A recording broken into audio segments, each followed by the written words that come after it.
I denne her video skal du lære, hvornår og hvordan man sætter punktum.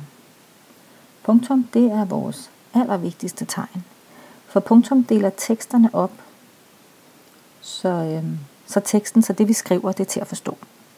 Så husk, at punktum er vores allervigtigste tegn. Man sætter punktum, når en sætning slutter og en ny begynder. Hvis I nu for eksempel kigger på denne her sætning her. Svampebob blev kørt over. Han havde ikke set sig for. Den her sætning kan man faktisk dele op i 2 sætninger. Den første del hedder Svampebob blev kørt over. Og den næste del hedder Han havde ikke set sig for. Hvis en sætning giver mening, så kan den stå alene, og så kan man sætte et punktum. Nu prøver jeg lige at viske ud her, for så kan vi nemlig sætte punktum. Og så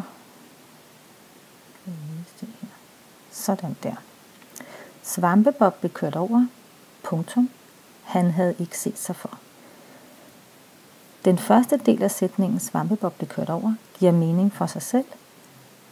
Og den næste del af sætningen Han havde ikke set sig for giver også mening. Så mellem de 2 sætninger skal der altså være et punktum. Man skal lige huske, at når man har lavet et punktum, så skal det næste ord efter punktummet selvfølgelig altid starte med stort. Prøv at gå ind på fagportalen dansk-4gyldendal.dk. Gå ind i det, der hedder træning. Gå ind i venstre side, hvor der står sæt tegn. Gå ned og klik på punktum. Og så kan du gå ind og arbejde med de opgaver her. Og prøv at øve dig. Husk, at du skal logge ind med dit Unilogin for at komme på Gyldendals fagportal.